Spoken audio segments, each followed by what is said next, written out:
တင်းနေတဲ့တောထဲမှာရက်ရှည်ရှည်ခြေလက်တန်ရှည်ရှည်နဲ့မျက်နှာမပါတဲ့သရဝါတစ်ကောင်တွေ့မှဆိုရှင်တော့အမြန်ဆုံးထွက်ပြေးဖို့လိုပါတယ်။ဘာလို့လဲဆိုတော့ဒီသရဝါကစလန်ဒါမန်လို့ခေါ်တဲ့ကြောက်စရာသရဝါတစ်ကောင်ဖြစ်လို့ပါပဲ။အားလုံးပဲမင်္ဂလာပါ။ Keyword Entertainment မှာပြန်လည်ကြိုဆိုလိုက်ပါတယ်။ကျွန်တော်ကစာမန်ကြီး။အဲဒီဒီဗီဒီယိုမှာတော့ကျွန်တော် YouTube comment တော်များများကစလန်ဒါမန်ကြောင့်တင်ပေးပါဆိုတော့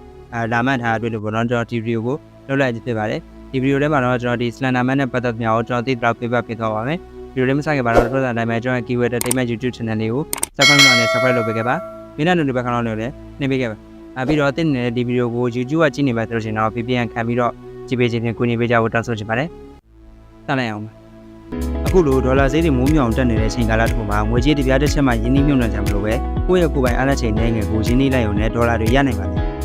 ။ဒီလန်ကတော့ pre-mining gain တွေစော့ဖို့ပါပဲ။ဒီဂိမ်းတွေကလောင်းသားဂိမ်းလုံးဝမဟုတ်တဲ့အတွက်လူကြီးမင်းတို့အနေနဲ့ငွေကြေးဆုံးရှုံးမှုတွေဆိုပြီးအကျိုးပြရမှာမဟုတ်ပါဘူး။ဒီနေ့မှာတော့သူတို့ pre-mining gain တွေကိုအမြဲတင်ပေးနေတဲ့ Telegram channel လေးတစ်ခုနဲ့မိတ်ဆက်ပေးချင်ပါတယ်။ဒီ channel မှာဆိုရင်တော့သူတို့ gain တွေအပြင်ဒီ gain တွေနဲ့ပတ်သက်တဲ့ information တွေသတင်းချက်လက်တွေကစားပုံကစားနည်းတွေငွေဘယ်လိုထုတ်မလဲဆိုတာကစားတင်ပေးထားပါတယ်။တော့ coin တော့လို့လေးဖြစ်ဖို့အဖြစ်နိုင်ဆုံး gain တွေကိုသာတင်ပေးတာဆိုတော့ကိုချိန်ပေးပြီးဆော့ထားတဲ့ gain တွေ scan သွားမှလည်းသိဖို့ကြမလို့တော့ပါဘူး။မသိနားမလဲအရှင်မင်းမြန်နိုင်ဖို့စိတ်ရှိပြီးသဘောကောင်းတဲ့ channel admin တွေကလည်းဆင်းသင့်ရှိနေပါတယ်။ channel ကို join ဖို့ကလည်းဝင်ကြေးတစ်ပြားတစ်ချက်မှပေးကြမလို့ပဲ free ဖြစ်ပါတယ်။ channel နဲ့တော့ description မှာချပေးထားလို့စိတ်ဝင်စားရဆိုရင်ဝင်ရောက်နေတာကြည့်လို့ရပါတယ်။စလန်ဒါမန်ဆိုတာကတော့ရက်2မီတာလောက်ရှိပြီးခြေတံလက်တံအရှိတွေနဲ့နောက်တိုင်းဝတ်စုံဝတ်ထားတဲ့သရဝါတစ်ကောင်ဖြစ်ပါတယ်။ဒီသရဝါကြီးရမျက်နှာလည်းမပါပါဘူး။ဒါအပြင်သူကနောက်ကျောဘက်ကနေပြီးတော့ပင့်ကူလိုမျိုးခြေတံလက်တံအရှိတွေထုတ်နိုင်တဲ့ availability တွေလည်းရှိပါသေးတယ်။သူကကလေးတွေကိုပဲအဓိကဖန်ဆီးတယ်ပြီးတော့သူနားရောက်လာပြီဆိုတာနဲ့ဖုန်းတို့ကင်မရာတို့စသဖြင့်သူတို့ဗီဒီယိုမှတ်တမ်းတင်တဲ့အရာအကုန်လုံးကပေါ့နော်လောက glitch တွေဖြစ်လာပြီးတော့သူ့ရဲ့ပုံရိပ်ကိုအဓိကဖမ်းနိုင်မှုဆိုတာကတော်တော်လေးကိုခဲရင်ပါတယ်ဒီနေရာမှာကြိုပြောထားချင်တဲ့အချက်တစ်ခုကဒီ Slender Man ဆိုတဲ့သရဝါကပြင်မာလုံးဝမရှိပါဘူးကျွန်တော်ရင်တော့တင်ငယ်ဦးတဲ့ Siren Head တို့ကာတွန်းကတ်တို့လိုပဲပေါ့နော်စိတ်ကွင်းကိုင်တာတစ်ခုဖြစ်ပါတယ်2009ခုနှစ်တုန်းက Vita Set ဆိုတဲ့လူတစ်ယောက်ကဓာတ်ပုံပြန်ပွဲတစ်ခုမှာဒီ Slender Man ဆိုတဲ့ character ကိုပေါ့နော်သူက Photoshop နဲ့ပြုလုပ်ပြီးတော့ဒီ character ရဲ့ background story ကိုပဲရေးသားပြီးတော့ဝင်ပြိုင်ခဲ့ပါတယ်အဲ့အချိန်ကစပြီးတော့ပဲဒီ Slender Man ဆိုတာကစပြီးတော့နာမည်ကြီးလာခဲ့တာဖြစ်ပါတယ်ဒီလိုနဲ့2013ခုနှစ်မတ်လ26ရက်နေ့မှာတော့ Slender the Arrival ဆိုတဲ့ horror game တစ်ခုထွက်ရှိလာခဲ့ပါတယ်အဲ့ဂိမ်းကြောင့်ပဲဒီ Slender Man ကိုလူကဘာပေါ်ကလူတော်များများသိရှိလာခဲ့တာဖြစ်ပါတယ်နောက်ပိုင်းမှာတော့ဒီ Slender Man နဲ့ပတ်သက်တဲ့ graphic design တွေ memes တွေပြီးတော့ဘယ်လိုခေါ်မလဲ horror story တွေစသဖြင့် online ပေါ်မှာအများပြားကိုပြန့်နိုင်ခဲ့ပါတယ်ဒီ horror story တွေကြောင့်ပဲပေါ့နော်ဒီ Slender Man ဆိုတာကပြင်မာတကယ်ရှိတယ်လို့ဘာလို့အဲ့လိုမျိုးလူတွေကြားမှာထင်ရောက်ထင်မှာဖြစ်လာခဲ့ပါတယ်နောက်ထပ်ဒီ Slender Man ကိုကဘာပေါ်ကမသိတဲ့သူမရှိအောင်ရောင်းအောင်နာမည်ကြီးသွားစေတဲ့ဖြစ်တစ်ခုတည်းဖြစ်သွားခဲ့ပါတယ်အဲ့ဒါကတော့ကျွန်တော်တို့2014ခုနှစ်မေလတုန်းကပေါ့နော် American နိုင်ငံ Wisconsin ပြည်နယ်ဝန်ကီရှာမြို့မှာဖြစ်ပွားခဲ့တဲ့ကြောက်စရာမှုတစ်ခုဖြစ်ပါတယ်ဒီဝန်ကီရှာမြို့မှာနေထိုင်တဲ့12နှစ်အရွယ်ကောင်မလေး2ယောက်ဖြစ်တဲ့အန်နီဆာဝီယာနဲ့မော်ဂန်ဂီဆာလို့ခေါ်တဲ့ကောင်မလေး2ယောက်ကဒီ Slender Man ကိုအရန်ကိုယုံကြည်တဲ့ပေါ့နော်အလွန်မင်းယုံကြည်တဲ့ကလေးမလေး2ယောက်ဖြစ်ပါတယ်သူတို့2ယောက်က Slender Man နဲ့ပတ်သက်တဲ့ story တွေ background story horror story စသဖြင့်အကုန်လုံးလက်မလွတ်တမ်းလိုက်ရှာပြီးတော့ဖတ်တဲ့Slender Man ရဲ့ fan စစ်တွေဖြစ်ပါတယ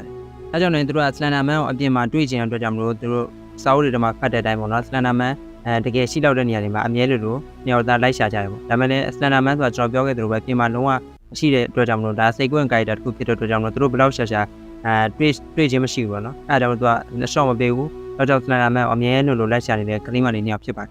ဒီနေ့မှာတော့သူတို့2ယောက်က Slender Man ကိုတွေ့ချင်တဲ့အတွက်တော်တဲ့တနေရာမှာ Slender Man ကိုရှာနေတဲ့အကြံတစ်ခုရသွားခဲ့ပါတယ်အဲ့ဒါဘာလဲဆိုတော့ဒီ Slender Man ကိုတွေ့ရဖို့ဆိုလို့ရှိရင်ပေါ့နော်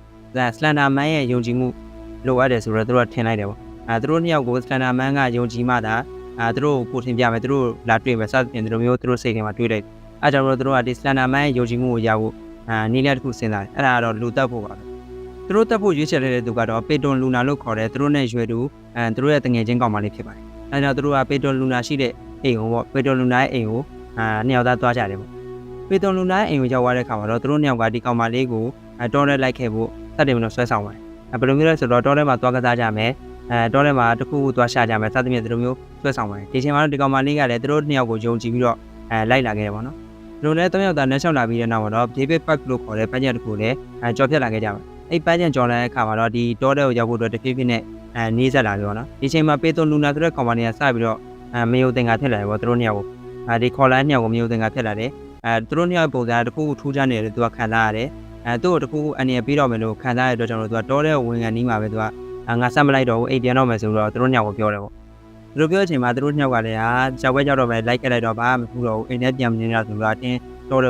ခေါ်တယ်ပေါ့နော်ဒါပေမဲ့ဒီကောင်မလေးကလည်းမလိုက်တော့ငါပြန်တော့မယ်ဆိုတော့ပြောမယ်သူတို့နှစ်ယောက်တယောက်ဖြစ်နေတဲ့အတွက်ကြောင့်လို့မရဘူးနောက်တော့ဒီကောင်မလေးနှစ်ယောက်ကချုပ်ပြီးတော့အတင်းဆွဲခေါ်ပြီးတော့တယ်ကိုခေါ်သွားတယ်ပေါ့တယ်ခေါ်သွားကြအောင်ပေတိုလူနာဆိုတဲ့ကောင်မလေးကလည်းအတင်းကိုကြောက်လန့်ပြီးတော့ရုံးကန်နေတဲ့အချိန်မှာပဲတယ်တောင်မှတိတ်ချမရောက်လိုက်ဘူးပေါ့နော်တယ်ကိုဝင်လမ်းမှာပဲဒီကောင်မလေးနှစ်ယောက်ကဒီပေတိုလူနာဆိုတဲ့ကောင်မလေးကိုပါလာတဲ့ဓာတ်နဲ့16ချက်တိတိထိုးပါတယ်အဲ့လိုထိုးတဲ့အချိန်မှာဒီကောင်မလေးကလည်းဒဏ်ရာတွေနဲ့ပေါ့ဗျာရုံးကန်ပြီးတော့ရအောင်သူကလည်းလွတ်အောင်ထွက်ပြေးတယ်ဒီ16ချက်တိတိထိုးခံရပြီးတော့သူကကန်ကောင်းထောင်းမှတော့လည်းပဲဒီနှစ်ယောက်ရဲ့လက်ကနေတော့ဒီမယုံနိုင်ကြကောင်းအောင်လွတ်မြောက်သွားခဲ့ပါသူတို့လည်းသူကတော်တဲ့ဝင်တဲ့လမ်းကနေပြီးတော့ပြေးထွက်လာပြီးတော့ပေါ့နော်လမ်းမပေါ်ရောက်သွားခဲ့ပါအဲ့လိုရောက်သွားတဲ့အချိန်မှာစပိန်စီးတဲ့လူတယောက်ကဒီကောင်မလေးကိုမြင်တဲ့အတွက်ကြောင့်မလို့ဒါဘယ်လိုခေါ်လဲကိုကြီးတဲ့အနေနဲ့သူကစပိန်ပေါ်တင်ပြီးတော့တင်ကန်လိုက်ပို့ခဲ့တယ်သူတို့နှစ်ယောက်ကတော့ဒီဓာတ်နဲ့ထိုးတဲ့ကောင်မလေးနှစ်ယောက်ကတော့ရဲတွေကဖမ်းသွားခဲ့ပါမယုံနိုင်ကြကောင်းအောင်ပဲဒီပေတွန်လူနာဆိုတဲ့ကောင်မလေးကဓာတ်နဲ့16ချက်တိတိကိုထိုးခံခဲ့ရပြီပဲအသက်မသေးခဲ့ပါကန်ကောင်းထောင်းမှတော့နဲ့အသက်ရှင်ခဲ့ပါဓာတ်ထိုးမှုကိုကျူးလွန်နေတဲ့အန်နာဇာဝီယာနဲ့မော်ဂန်ဂေးစင်ကောင်မလေးနှစ်ယောက်ကိုတော့ပေါ့နော်ရဲတွေကဖမ်းသွားပြီးတော့စစ်မေးခဲ့ပါသူတို့စစ်မေးတဲ့အခါမှာသူတို့ကဘာပြောလဲဆိုတော့ဒီစလန်ဒါမန်ကိုသူတို့ရဲ့စလန်ဒါမန်ယုံကြည်မှုကိုရဖို့အတွက်ဒီကောင်မလေးကိုတော်ခေါ်သွားပြီးတော့ဓာတ်နဲ့ထိုးဖို့တင်ရွယ်ခဲ့ပါဆိုတော့ဝန်ခံခဲ့ကြတယ်ပေါ့ဒီချိန်မှာပဲရဲတွေကစလန်ဒါမန်ဆိုတာဘာလဲဘယ်သူလဲဆိုတော့ဒီမျိုးသူတို့အသေးစိတ်မေးတယ်ပေါ့သူတို့မေးတဲ့အချိန်မှာသူတို့ကဒီစလန်ဒါမန်အကြောင်းကိုသူတို့ဖတ်ထားသမျှသူတို့သိထားသမျှအကုန်လုံးရဲတွေကိုပြောပြတယ်ဒီချိန်မှာအဲ့ထင်ရစပြီးတော့ပဲဒီစလန်ဒါမန်ကဒီမှုကရမ်းနာမည်ကြီးသွားလို့ပေါ့နော်ဒီစလန်ဒါမန်ကိုလည်းတကဘာလုံးကလူတွေကမသိတဲ့သူမရှိတော့ဘူးနာမည်ကြီးသွားခဲ့တာဖြစ်ပါတယ်ဒီအမှုရဲ့အဆုံးသတ်မှာတော့ဒီမော်ဂန်ဂေးစင်ဆိုတဲ့ကောင်မလေးရောအန်နာဆာဝီဆိုတဲ့ကောင်မလေးရောဒီဓာတ်နဲ့ထိုးတဲ့ကောင်မလေးနှစ်ယောက်လုံးထောင်မကြခဲ့ပါဘူးဘာလို့လဲဆိုတော့သူတို့နှစ်ယောက်ကိုစိတ်ကျမ်းမာရေးချုံကြီးချက်ရှိနေတယ်ဆိုတော့ယူဆတဲ့အတွက်ကြောင့်လို့စိတ်ကျမ်းမာရေးစေုံမှာပဲထားဖို့တော့ပေါ့နော်အမိန့်ချခဲ့ပါတယ်ဒီအန်နာဆာဝီယာဆိုတဲ့ကောင်မလေးကိုတော့စိတ်ကျမ်းမာရေးစေုံမှာထိတ်သိမ်းထားဖို့25နှစ်တိတိထိတ်သိမ်းထားဖို့အမိန့်ချခဲ့ပါတယ်နောက်တော့ကျွန်တော်တို့မော်ဂန်ဂေးစင်ဆိုတဲ့ကောင်မလေးကိုတော့နှစ်40တိတိအောင်ဒီစိတ်ကျမ်းမာရေးစေုံမှာထားဖို့ပေါ့နော်အမိန့်ချခဲ့ပါတယ်ဒါပေမဲ့2021ခုနှစ်မှာတော့နှစ်ယောက်လုံးပြန်လည်လွတ်မြောက်လာပြီးတော့ပြင်ပမှာပြန်လည်နေထိုင်ခွင့်ပြုခဲ့တယ်လို့သိရတယ်ပေါ့နော်အခုလက်ရှိမှာဆိုလို့ရှိရင်တော့ဒီ Morgan Gay စင်ဆိုတဲ့ကောင်မလေးရောအန်နာဆာဝီဆိုတဲ့ကောင်မလေးရောဒီစိတ်ကျမ်းမာရေးစေုံမှာမရှိတော့ဘူးအပြင်လောကမှာပြန်ပြီးတော့နေထိုင်နေပြီဖြစ်ပါတယ်ဒီမှုဖြစ်ပြီးတဲ့နောက်ပိုင်းမှာဒီ Slender Man ဆိုတဲ့ character ကအရန်ကိုနာမည်ကြီးလာတယ်ပေါ့နော်အရင်ကထပ်ပို့ပြီးတော့နာမည်ကြီးတဲ့အတွက်ကြောင့်လို့2018ခုနှစ်မှာ Slender Man ဆိုတဲ့ရုပ်ရှင်လည်းထွက်ခဲ့တယ်ဘိုးကတော့သူနဲ့ပတ်သက်တဲ့ကျွန်တော်ရှေ့ပြောခဲ့သလို horror story လည်းအများကြီးပေါ်လာတယ်နောက်တစ်ခုကဒီ Slender Man က SCP Foundation နဲ့တော့မှပဲသက်ဆိုင်နေလို့ချို့တွေကပြောကြတယ်ပေါ့နော်နောက်ပြီး social media တွေပေါ်မှာလည်းဒီ Slender Man နဲ့ပတ်သက်တဲ့ content တွေတော်တော်လေးကိုများလာခဲ့ပါတယ်YouTube TikTok စသဖြင့်တော်တော်များများပေါ့နော်ဒီ Slender Man ကိုအပြင်မှာတကယ်ရိုက်မိတဲ့ဗီဒီယိုတွေစသဖြင့်ဒီ Slender Man အကြောင်းပြောတဲ့ဗီဒီယိုတွေ Slender Man ဆိုတာတကယ်ရှိတာမရှိဘူးသူတို့ညင်းခုန်တဲ့ဗီဒီယိုတွေစသဖြင့်social media တွေပေါ်မှာတော်တော်လေးပြန့်နှံ့လာခဲ့ပါတယ်နောက်ပြီးကျွန်တော်ထင်ပေါ့နော်ကျွန်တော်အမြင်ကိုပြောပြတာဒီ Slender Man ဟိုအပြင်မှာတွေ့တယ်ရိုက်မိတယ်ဆိုတော့ဘယ်လိုပြောမလဲဗီဒီယိုတွေကဖန်တီးထားတဲ့ content တွေလိုပဲ content တစ်ခုလိုပဲကျွန်တော်ထင်တယ်ပေါ့နော်အတုတွေလိုပဲထင်ပါတယ်ဘာလို့သူတို့ပြောလဲဆိုတော့ကျွန်တော် Slender Man ဆိုတဲ့ပုံစံကကျွန်တော်တို့သူ့ပုံစံဘာထွေထူးမရှိတဲ့အတွက်ကျွန်တော်လွယ်တကူပဲလူတယောက်အနေနဲ့ cosplay လိုမျိုးဝတ်ဆင်လိုက်လို့ရတယ်ပေါ့နော်အဲဒါကြောင့်ဒီဗီဒီယိုတွေကဒီ YouTuber တွေ TikToker တွေဖန်တီးထားတဲ့သူတို့ရဲ့ content တစ်ပုဒ်လိုပဲကျွန်တော်မြင်ပါတယ်နောက်ဆုံးနေတဲ့ပြောရင်တော့ကျွန်တော်တယောက်တည်းရဲ့မြင်ပေါ့နော်ဒီ Slender Man ဆိုတာကတကယ်ကိုစိတ်ကွင်းကိုကြိုက်တာတစ်ခုဖြစ်ပါတယ်အပြင်မှာလုံးဝမရှိဘူးလို့ထင်ပါတယ်ပရိသတ်တို့ဘယ်လိုထင်ပါလဲပရိသတ်ထင်မြင်ချက်ကိုလည်းအောက်က comment မှာဝင်ရောက်ဆွေးနွေးညှိနှိုင်းသွားလို့ရပါတယ